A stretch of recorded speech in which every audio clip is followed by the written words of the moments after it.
Mungu anisaidie. Maana tukifanya dhambi lile kusudi alibaki tena kuwa kusudi, bali linabatilika. Ile andiko linanijia tu hapa sasa hivi. Nadhani si Mungu anamjini hapa.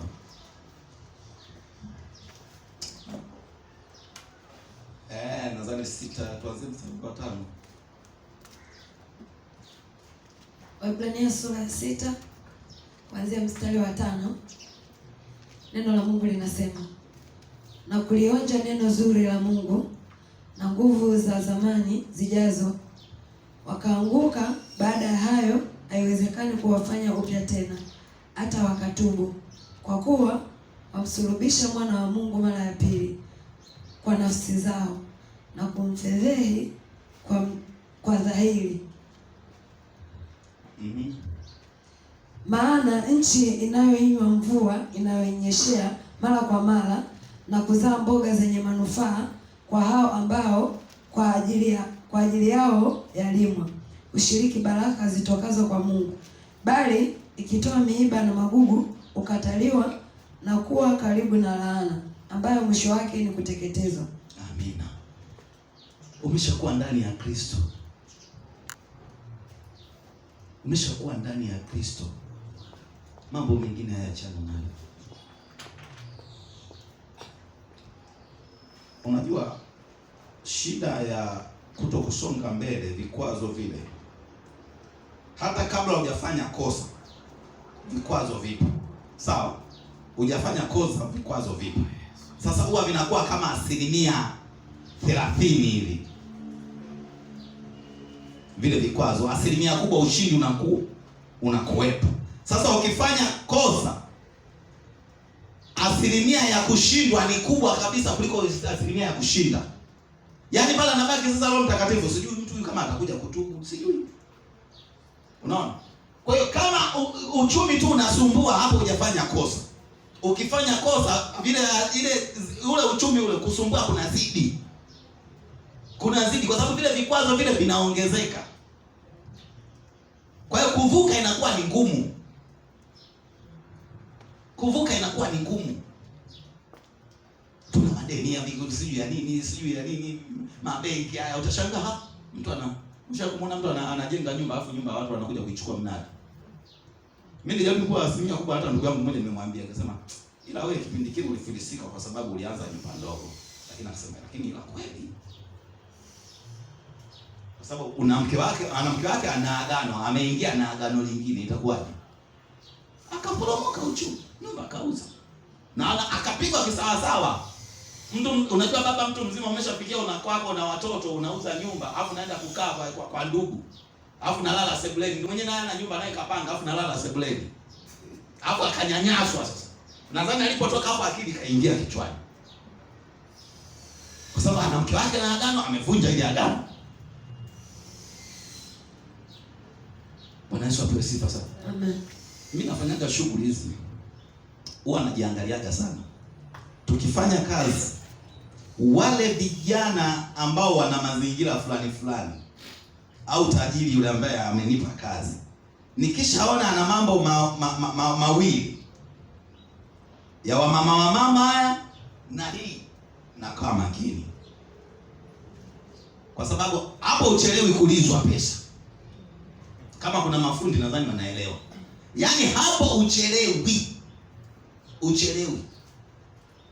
Kwa sababu hata yeye mwenyewe ile hela hiyo ya kwako hiyo anaitaka. Kwa hiyo anakutumikisha. Ufanye kazi hapo asikulipe. Alafu yeye ile hela akaichukua ile akaipeleke kule. Na hata nyumbani akiulizwa na mama watoto, anamwambia mimi sina hela sasa hivi, kazi ni ngumu sana unjue. Kazi sasa hivi ni ngumu, unaona mvua hizi. Lakini kuna sehemu kule asemi kazi ni ngumu, hela ni ngumu. Asemi. Alafu muangalie yule mtu maisha yake baadaye. Kisa kilichomfanya Yusufu kuwa ni mtawala, alimkimbia mke wa Potifa. Vikwazo vilikuja lakini alimkimbia mke wa Potifa. Na sio kwamba ni kikwazo kimoja tu. Tungekuwa leo hiyo angesema wewe sio mwanaume. Jinsi alivyoumbika vile unywele hadi kiunoni, sikapaka. Unajua hii miili sasa hivi mnayoona hii, msifikiri ni miili ya wanadamu. Sio wanadamu mnayoona wana hips hawa. Sio wanadamu. Sio wanadamu. Nyinyi mnaona kama ni wanadamu, sio wanadamu. Wenye mivuto sio wanadamu. Kwa hiyo mwenzetu Yusufu akasema ngoja nimkimbie. Kwa nini kilichomfanya Yusufu akimbie? Kwa sababu lile agano lile kwamba atakuja kuamiliki. Atakuja kuamiliki. Sasa vikwazo anapata, maana ndugu zake wanataka kumuua, maana anakimbilia huku, maana anaenda huku, maana huku kwa Potifa, maana anaenda gerezani, akafika kule akamtabiria mtoto, akazania atatolewa, akamsahau. Lakini baadaye akaja akawa mtu mkubwa. Jina Bwana libarikiwe sana. Amen. Alimkimbia mke wa Potifa. Na Biblia inasema alikuwa anamtamani, anammezea mate kila siku. Wapendwa vijana na ndugu zangu, tusiruhusu mazungumzo yasiyofaa. Usimpe nafasi ibilisi kwa kuhojiana naye. Amen. Usimpe ibilisi nafasi kwa kuhojiana naye. Sasa hizi kaka, salama za kweli nzuri. Unaendelea na huduma nzima, tunashukuru, tunatoka hapo kuhubiri, tunaendelea. Lakini yale mazungumzo yale ndio chanzo ile ndio chambo ile. Adamu ameenda huko sijui kukata kuni, kamwacha mke wake. Kilichomkosea Hawa ni yale mahojiano. Eti Bwana Mungu amesema msile. Anasema hapana, anahojiana. Kwa nini uhojiane naye? Jina Bwana libarikiwe sana. Kwa nini uhojiane naye? Agano la kwamba atakuwa na utawala uliliendelea. Mauti kaingia pale pale. Yeye alisema utakufa. Utakapokula utakufa. Yeye akaona mahojiano yale mbona. Hapo ule mtu Biblia anasema ulikuwa ni wa kutamanika. Mahojiano usiruhusu. Agano lile lisije likabadilika. Mahojiano, mazungumzo yasiyokuwa. Tulikuwa tuna kijana mmoja alikuwa anataka kuoa. Wakati anataka kuoa, sisi utaratibu wa kanisa tukawa tunasema hivi, kijana lazima uwe unalinda ushuhuda, binti wa kike na wa kiume usikae. Sasa yule binti alikuwa ameshakuwa na mume wake, watoto wamekufa. Mume wake amekufa. Kwa hiyo watoto wakawa na watoto wawili, yule kijana akataka kumuoa yule binti. Yule binti akawa amepanga mahari. Anaishi. Yule kijana akawa anatoka naenda kwa yule kijana, kwa yule binti. Lile kanisa wakasema bana, nyinyi kidogo ushuhuda wenu kidogo unakuwa una utata. Hebu acheni mambo haya. Akaona yeye kanisa hili linatuzingua, mbona makanisa yako mengi. Akaja kwetu. Alipokuja kwetu vile vile akaona sisi ni watu wenye wivu.